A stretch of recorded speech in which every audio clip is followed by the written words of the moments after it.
like this configuration. What do you think of this configuration? I think it's fun. Should I turn a little more? No. Now I have pretzel in my teeth. I wouldn't say I'm noticing pretzel. So I decided to make this video because, first of all, I've watched a lot of kind of similar videos that have given me a lot of comfort in my coming out process and my transition, and I think that it's helpful for a lot of kids and parents to see other families that are dealing with the same issues and differences. I thought it would be really cool if we could make ourselves accessible to a wider range of people. I'm just going to ask you, I have a list of questions, and just jump in like it's a normal conversation. The first one, I just wanted us to each give an introduction. My name is Matt Fitzer. I'm the dad in this relationship. I'm a lawyer, and I have 3 children, ages 22, 19, and 16. Hi, I'm Nancy Fitzer. I am the co-parent of all those children, and I work in public education, and I'm glad to help other people educate themselves. I'm Noah. I'm 19. Right? Yep. I'm 19, and it's my first year in college. I'm home for fall break. I identify as non-binary, and I also feel like I fit under the transgender umbrella. I use they, them pronouns. And I was out as bisexual starting at age like 13 or something like that, and then I think I came out as trans non-binary when I was a sophomore in high school, so probably like 16, something like that. So what did you know about the trans identity before I came out to you? I didn't know much. I mean, just things that I've seen on with TV characters, so really very limited. I know one of the things that we talked about early on was the difference between gender and sex, which I really had no idea about, and I still don't quite understand it, but it was very limited understanding. I definitely remember having those kind of conversations. I mean, we had a lot of conversations about gender before I even came out. It was I'd say it's a common conversation topic in our house. Yeah, well, I remember getting you a book about gender when you were pretty little, like in elementary school. You were very interested in the topic, and I've always been interested in the topic. I would say I probably knew a little more about the trans identity, but I guess I thought of it in a very binary way. You know, if you're a trans woman, you wear high heels and have bleached hair and, you know, lots of makeup, and you know, those are the kind of people you know, I used to see when I was a kid and go into New York City sometimes. We had seen movies like Trans America, you know, which really, I think, had deepened our understanding. But again, you know, I thought of it as more of the extremes. She's eating a pretzel. If you can kind of remember, when did you learn that I was non-binary, and what were your initial reactions? I don't quite remember. I know you told me sometime in 10th grade. I was very familiar with the sexuality continuum, and I just had never thought about the gender continuum. So it was just kind of a, you know, whole paradigm shift in thinking. And I think one of my reactions was, well, can't you just be a female who has short hair and dresses in an androgynous fashion? You know, dealing with different pronouns was a real challenge. It's just very hard for the brain to adjust. Definitely. The term came out, I understand what it means, and I understand it's 100% appropriate to use it right now. But to me, it sounds kind of funny in the context of our family, because the idea that you would have like something hidden and then come out, that's not in any way like, something that would happen in our family with regard to this issue at least. And of course, we've always, known that you've had different ideas about gender, or you had kind of a tomboy phase, and anyway, so I understand why you're using the term "come out," but it just seems kind of funny to use it in this context. And I guess maybe it was more putting a name to what we were seeing. Yeah, that's a good way to say it. Because when you came out as bisexual, you were still dressing. Your appearance was very conventional at the time, and I wasn't super surprised. But with you had already cut your hair short. You'd already started dressing. Yeah. The way that you felt more comfortable dressing. So it kind of helped us define what you were doing more. Yeah, more like less coming out and more like letting you in a way. Thanks. How was learning that I was non-binary, transgender, different from learning that I was bi?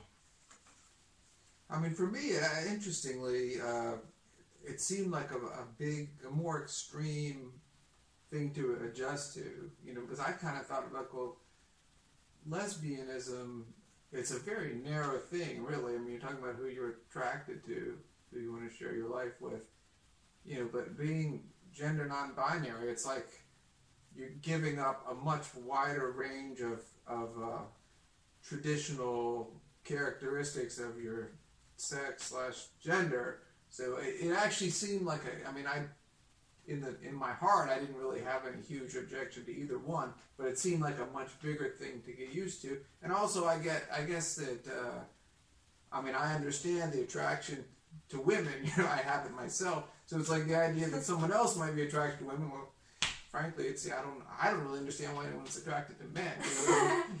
Anyway, so in some ways that was not much of an adjustment to me at all. But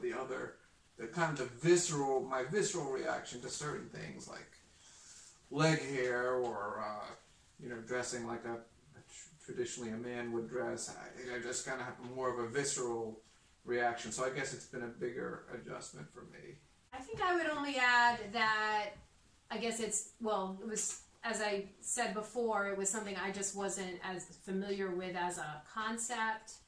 And I think in the general public, it's a little harder to explain. People don't know about it as much. Like, pretty much everybody understands gay, straight, and bi. And I think over the last several years, there's been maybe, if not, a majority acceptance, at least understanding of what trans means in the more conventional sense, like I was talking about before. Like, oh, you were born with female parts, but you feel like a man, you identify as a man, or the opposite. But the not being either, I think, was new to me, and it's new to most people that I talk to. What was the most difficult part of adapting to my new gender identity? For me, the hardest part was the pronouns, and later the name change. When you've, been intimately, involved with someone for 16 years and know them as a certain, it's just very hardwired into your brain. And it's very, very hard to change how you refer to somebody. And also, it's kind of foreign, just as a concept. So I think one thing that was interesting, so you were actually attending boarding school not long after you changed, right after you changed your name, but not long after you changed your pronouns. And I think since we weren't seeing you all the time, but even before that, I'll back up and just say at the beginning, I tried to just respect your wishes in front of you. Yeah.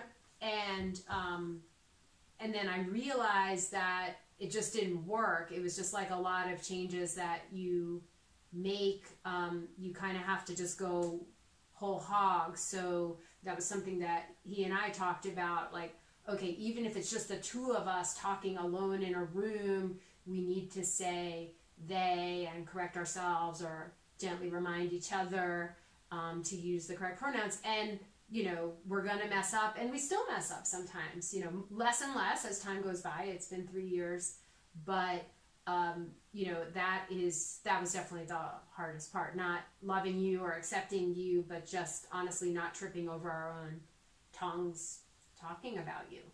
And we have, I mean, many people in our lives who are, I think, 100% supportive and want to do the most supportive thing, who completely can never get the pronouns right. I mean, it's just pretty much 0%. I mean, it's interesting. I mean, and I think that as you're older, it's harder and harder. And I'm mostly talking about the older people in our lives. But some of the people that are our age, who we both feel that, you know, want to be very supportive, they just cannot wrap their brain around. And I think some of my friends almost feel that I'm scolding them, and I try not to just correct people unless it's really, really bad or you're in the room, but then when it's my turn, I will use the correct, you know, but that is kind of a, you know, it's a sideways, well, it's a correction, you know, and then people they feel bad, or, you know, they cringe a little bit, and they mean well. Anyway, it's a lot of work for everybody. Yeah, but everybody means well, you know. I face that issue all the time. Well, okay. Yeah, most people mean well, but we always think about, well, it's really hard for us and it's hard for other people, but the hardest person, you know, you're the person who's really got to deal with it 24/7, so it seems like a fairly small sacrifice and not something that we really have any right to complain about. How has my transition affected your perspective on the world, on anything? I just have become so much more hyper aware of how gendered our society is. You know, I just kind of cringe when I hear a teacher say, boys and girls, we're going to do this, or, you know, and everywhere you have to check a box, and always pick one or the other. I mean, it's painful for me, and I can just have a hint of how painful that is for you and other people who don't identify with the binary. It's kind of been, for me, a lot broader than gender. I mean, I've just kind of come to be much more aware of the fact that there are certain things about people that causes others to have prejudice to them. And just such a broad range of things, you know, from like lack of attractiveness to certain behaviors to, I mean, you could just, and it just kind of, to me, has made me view a lot of those situations very differently. Like, because so many of these things are things that people just can't really do anything about. I mean, it's like they are just the essence of who these people are, and yet they're judged by it, they're disliked for it, and it just makes me want to get out there and fight against that, and fight, starting with myself and my own reaction to certain things. So it's really had quite an effect on my perspective. How do you approach talking to other adults about me and my gender? For me, it really is kind of a binary thing. I mean, on the one hand, a lot of people that I find myself talking to, I go into great detail, and I find it just freeing and exciting to discuss this topic, because I just feel like a few years ago I was so ignorant about everything. I'm still ignorant about many things related to this, but it's like I just want to share with anybody who will listen the story of my child and just of this issue, because so many good-hearted people just don't understand like we didn't a few years ago. And so that is one experience that I've had. But then the other side of it is there are also a number of reasons why I find myself not getting into it.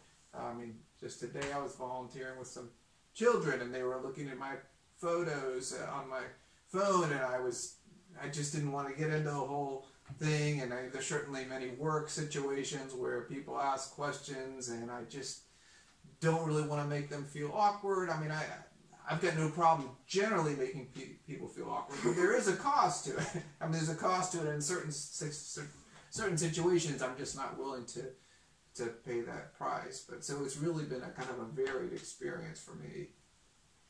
I would say yes. I mean, people I know, and those I know, I'm going to have multiple interactions with. You know, I certainly am just I've been very frank, and I've been honestly very pleasantly surprised at the reaction that I've gotten, even from people I thought would not be so open-minded. And honestly, I feel like it turns out that I'm a pretty safe person, I guess, to ask a lot of questions about just, a whole range of LGBT type of topics. So I found, when I told my friends at my former workplace, I ended up having a pretty long discussion with one of them about how to address a wedding invitation to a gay couple, and it's just something she was really trying to figure out how to handle, and felt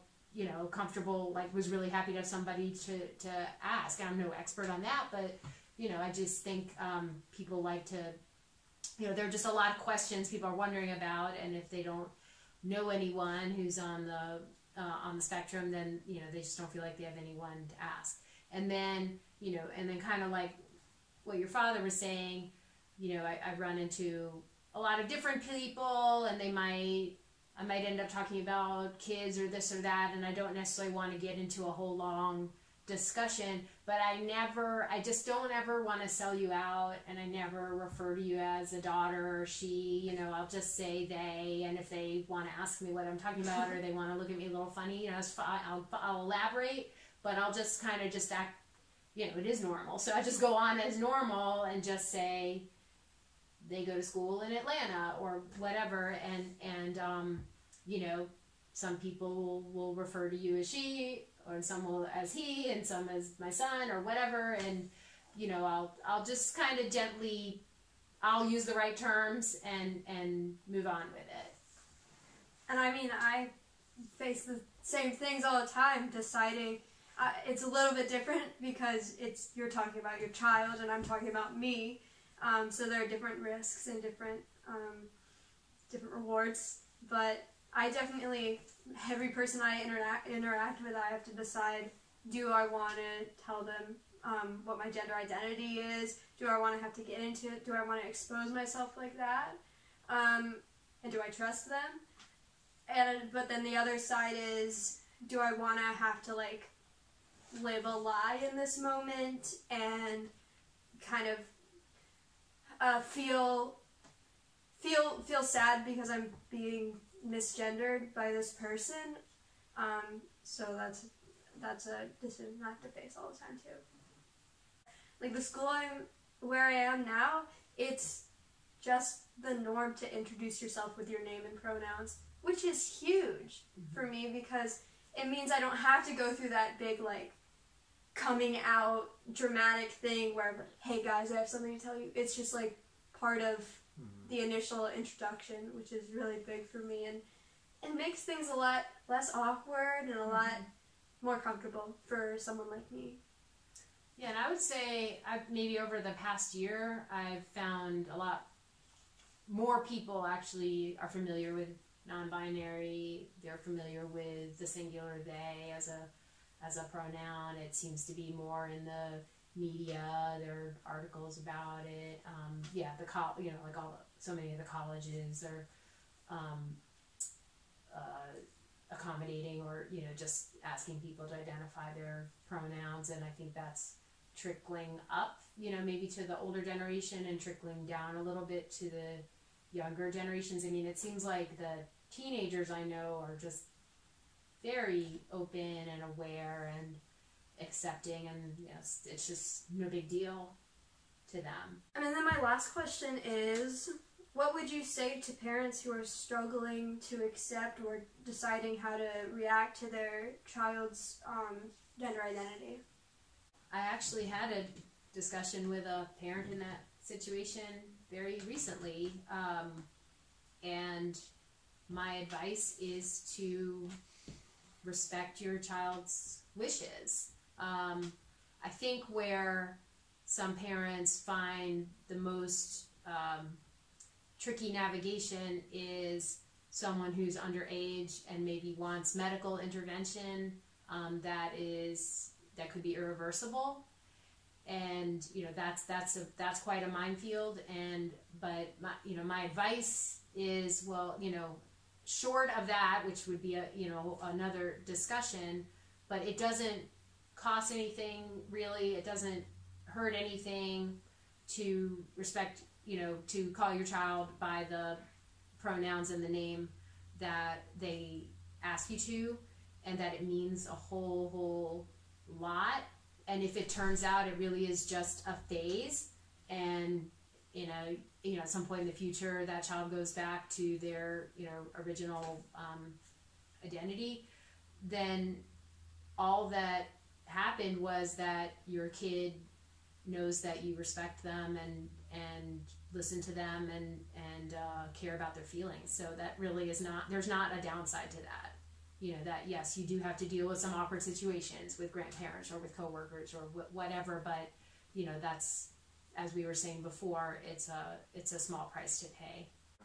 I would just amplify that. I would just add that I think the stakes just could not be higher. I mean, I don't know if everybody understands that. I mean, I don't think you have much chance of changing the feelings inside your child by rejecting their identity. But even beyond that, I think just the act of trying, or maybe even the act of giving well less than 100% support.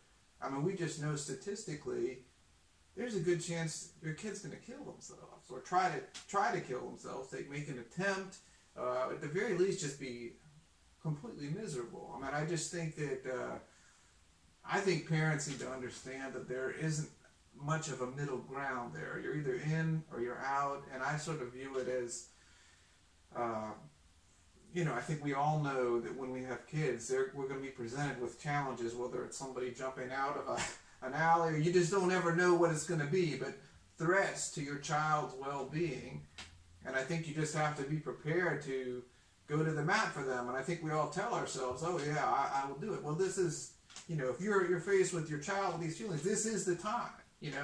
Are you going to stand up? And it might be hard. It might be against everything that you feel in your heart. But even if you're that person, if you're not up to that challenge and being there for your kid, you're going to cause your kid incredible pain, if not harm, and possibly death. I just would love all parents to understand the stakes. I mean, for me personally, supporting you has not been much of a sacrifice at all. I mean, I have little visceral negative reactions to certain things, but I don't have any great philosophical objection to anything that you stand for. But I do recognize that even if I did, I would 100% be there. And I've been happy to see that a lot of our relatives who have, maybe some of them have even a much stronger negative visceral reaction than we do, have stepped up because they understand, what we're talking about. I love you both very, very much, and my life is so much better because you love and accept me. I just can't imagine how horrible it would be if I had to sacrifice the relationship I have with you in order to be true to myself. It's just so special to be able to be happy, to be true, and to still have the loving relationship that I have with my parents. It means so much to me too. And I think one thing I probably meant to say earlier when maybe you asked about fears or concerns that we had, and I think that, it's like, what happened, to my daughter, which is a lot we associate with daughters, especially mothers and daughters, that you think, we love our sons, but we sort of count on our daughters to be the ones that are going to stay the closest to us and confide in us. And certainly, we've had a very close. I think you with both parents, you've always been very affectionate and very communicative, and is that going to change? I think is the fear maybe, which is probably very irrational. And then when you realize, well, you're the same kid you were yesterday and the same person you were last week and last month, you're the same loving, affectionate, funny, wonderful person that you were. You just have, you're just getting to be your full self, and we'll still have a great relationship.